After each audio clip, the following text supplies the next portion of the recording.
Iyi ni Mutsi Champion TV, ya TV yanyu mwenye musanzwe mumenyereye ibashikiriza amakuru canke se ibiganiro ikorana vya hafi tutibagiye ikigo Disara dukorana vya hafi twitaho ubuzima bw'ico kigo ikigo naco musanzwe mumenyereye ko yuko ari ikigo gisanzwe kireze abana bagendana ubumuga, haba abana b'imfuvyi hakaba n'abana bafise abavyeyi, ariko na cane ko yuko citaho abana bagendana ubumuga.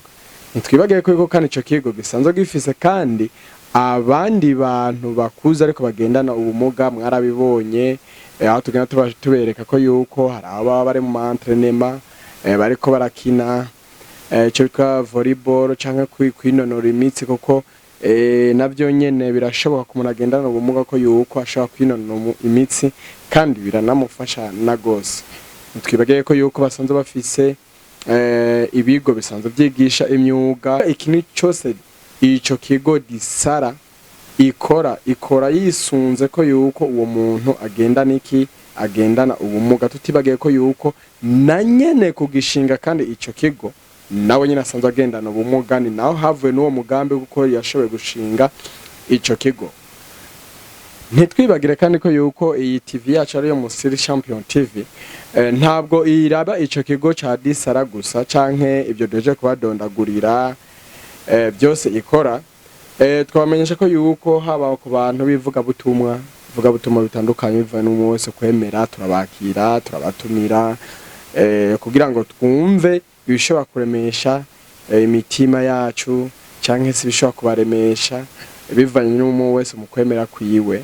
Ubwo rero iyi TV yacu ariyo yanyu turabahamagara ko yuko mwodushigikira ukadushigikira, nkaho usanga uri kurumviriza irije uri kuraraba nano masanamu ariko utaragira ico bitwa sabone canke utaragira subscribe kwino channel yacu, tuguhamagare ko yuko ivyo byose ushobora kubikora. Commentaire turazikeneye zose kugira ngo mudushigikire, nkaho ushobora kuba ubikoze bigufasha ko yuko buri kiganiro cyose dupostinze urakironka mu bambere, uragikurikirana, urashaka kudushigikira kandi tugusabe wamaze kukironka nawe gira partage ku bandi kugira ngo usangize abandi batabasha kuronka kino kiganiro.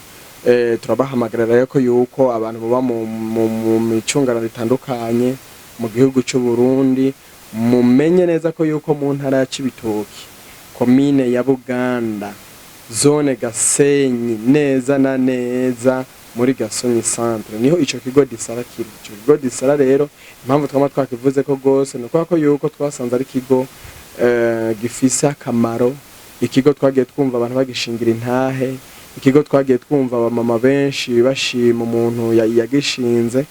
Rero turabahamagara ko yuko ico kigo mwokigenderera. Ico kigo ni mukigenderere, sovuga ko yuko wokigendera gusa ufise amafaranga, oya.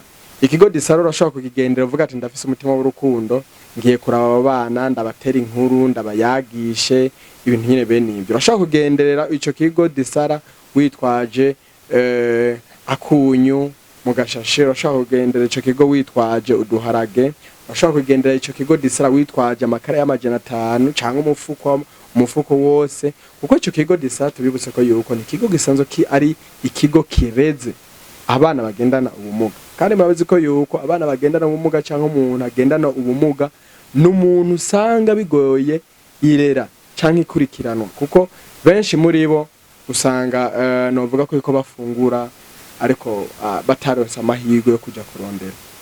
Tubahamagare rero gushigikira ico kigo Disara. Ico kigo Disara nyene cyo vraiment ntabwo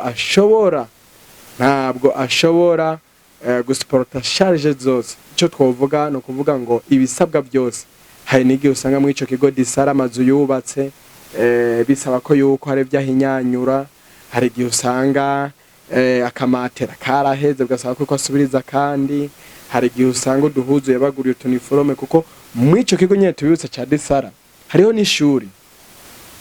ishuri abo bana basanzwe bagendana ubumuga bigamwo, barakeneye ingwa, barakeneye udutebe bicarako, kuko twobabwira kandi ko yuko mu ico kigo Disara hariho n'abana usanga twavuga ko yuko ibintu byose babikorera ngaho harakenewe rero udupampex two guha abo bana, harakenewe agasabuni, harakenewe omo, eka ikintu cyose uziko yuko mu buzima bwa mwisi yose nawe ushobora gukenera canke uziko yuko umuntu agendana ubumuga ashobora gukenera, ibyo bintu birakenewe. Tubahamagarire, nyimba uri mu ntara zitandukanye, nyimba uri mu ntara ya Cibitoke, nyimba uri mu gihugu ca kure, umenye ko yuko nyimba kurya Imana baraguhezagiye, umenye ko yuko nawe woraba ugafasha ico kigo simpaka urondera umuntu yagishinze ngo ari wowe ucako, oya, twababwiye ko yuko imiryango iruguruye, ni mushike mu kigo indani, murebe ibihakorerwa.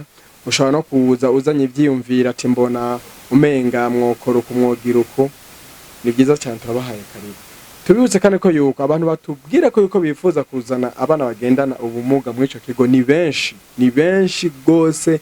Turasubiyemwe abantu bama bashaka kuza muri ico kigo Disara, bashaka kuzana abana bagendana ubumuga ni benshi gose.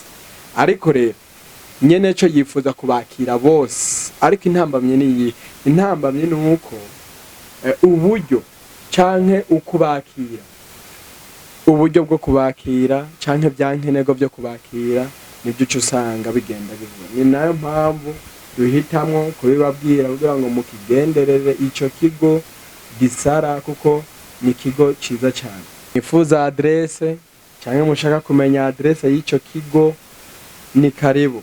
Ama adresse twahisemo kubereka neza na neza ikigo Disara gitumbereye mu ntara Cibitoke, no kuvuga muri ko murabara ko amasanamu murabona neza ko yuko ushobora kuza ari ibintu bitahuritse, ukabona neza ico kigo Disara ahantu gitumbereye.